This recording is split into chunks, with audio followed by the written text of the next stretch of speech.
Welcome to the Sacred Heart Coaches Show as we are with the champions of the Northeast Conference in bowling, head coach Becky Kregling, and the trophy itself in as the Pioneers grab their 5th conference title in program history. Coach, welcome. First off, congratulations. How does it feel to be a Northeast Conference champion once again? It's always amazing.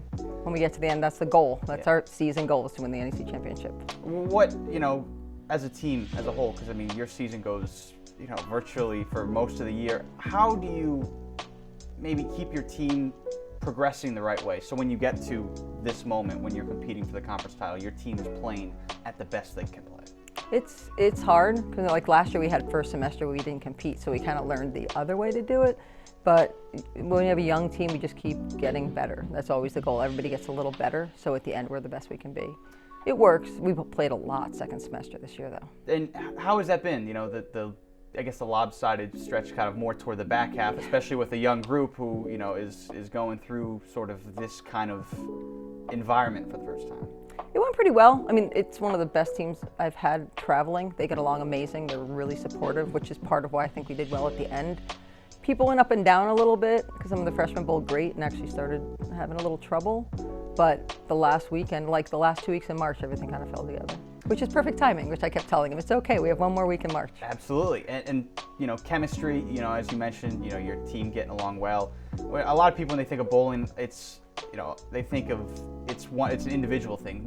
One person's trying to bowl their best, but how does the chemistry help your team rise up all together to maybe elevate some people who hit those walls throughout the season? Yeah, it is an individual sport. There's no offense, defense. It's you against kind of the lanes in a way, but having your team to support you, it's a different pressure though too, because you're playing for somebody else. So some put too much pressure on, others need support, but in the end you're playing for your team, which is a lot easier than bowling individually, I think. Now, obviously, you've won conference titles. You made it to the NCAA tournament as an at-large bid.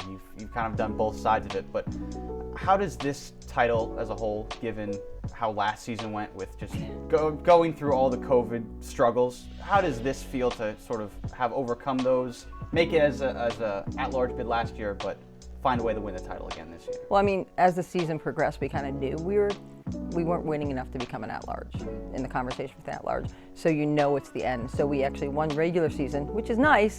Then you're the number 1 seed in the tournament. You're like, maybe not the best, but then to come through being the number 1 seed, it's the goal, but it's hard to do. So it's pretty exciting. For you guys as a program, a big investment was, with you guys a couple years ago with the Bobby Valentine Center, bowling center right in the basement of it. How huge has that been for you, not only from a practice perspective, but a recruiting perspective as well to, add to your program? Oh, it's incredible. The girls walk in and the lanes are right there and we can do whatever we want. You oil lanes, you make them differently. A lot of people don't know that, but we can do what we need to make it a competitive environment.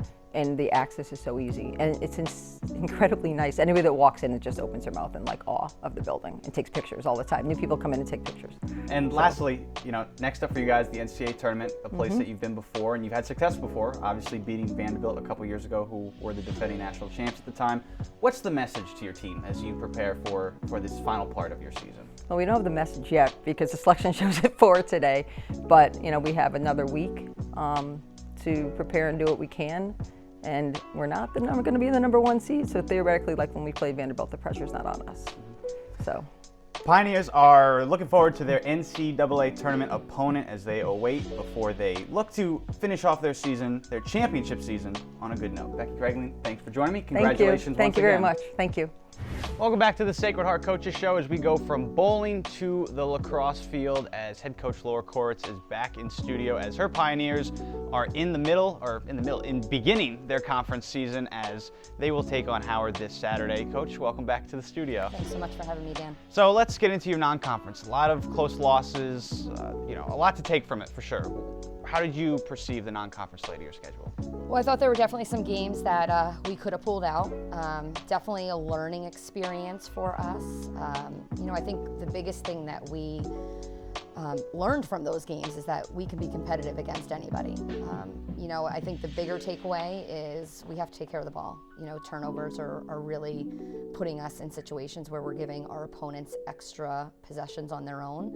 And I feel like as long as we can sort of clean up that area of our game, moving forward, we'll be in a good spot. Yeah, and a lot of close losses, you know, where you're right on the doorstep of winning and, you know, not able to overcome it. 2-goal loss to Iona, a 1-goal loss to Fairfield, along with a couple other close decisions. How does a team like this year's team specifically, one that we've talked about before, has a tradition now of winning and being able to pull out those close games, how do they respond to those kind of close losses? Yeah, I mean, I think it was a little bit frustrating to them, and they're trying to find their way as a team. You know, obviously, we're not last year's team. We do have some, you know, freshmen who are seeing time and some new players on our team who've been with the program, but they're also seeing minutes. We've had key injuries so far, you know, that have affected us and have been putting more people in situations where they're seeing playing time. So I think from the team standpoint, we're just trying to find the unit that works best together day in and day out at practice. I think the girls are ready to go. I think we're hitting the ground running, and they're ready to, you know, go against Howard this weekend. I want to add, you know, you talk about having freshmen kind of stepping in, playing minutes. How have they adjusted and sort of bought into this newfound culture of, you know, hey, we can be in every game, we can win every game and be competitive in conference play? I think the freshmen have done tremendously. You know, we have a starting midfielder who's a freshman. We have Claire on our offensive end. We have Lisa, our goalie, on our defensive end, and they really aren't playing like freshmen, which is exciting to see in that respect. They're really stepping up in areas where you would see upperclassmen step up. So they're doing a great job for us and you know, giving us key minutes, you know, from that freshman standpoint. I want to go to something off the field, as Sacred Heart and Team Impact have a really great relationship across a bunch of different teams, your team being one of the latest ones to join in as well. How rewarding is that to be able to make an impact in the community and really have an opportunity to change somebody's life? Well, when Kelsey Armstrong came to me last, I believe it was August, and asked if we wanted to take part and partner with Team Impact, you know, I jumped at the opportunity. I thought it was a great opportunity for, you know, us, like you said, to potentially change a young lady's life and make her be able to forget about some of the struggles that she's going through.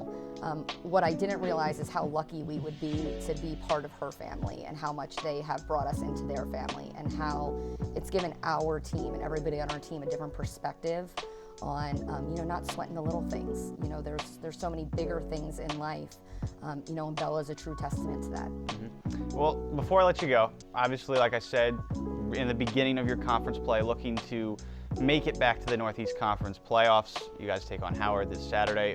What needs to be done from your perspective? You talked about the turnovers, but what else in your eyes needs to be fixed up if you guys want to be near the top of the conference come season's end? I just think there needs to be that consistency day in and day out. You know, we always preach to the players about we need to practice hard, because if we practice hard, games should be easy for us. So I think it's just the consistency all along the board. You know, from a goalie save to our draw work to finishing on the offensive end, everybody has to be all in at all times on the team.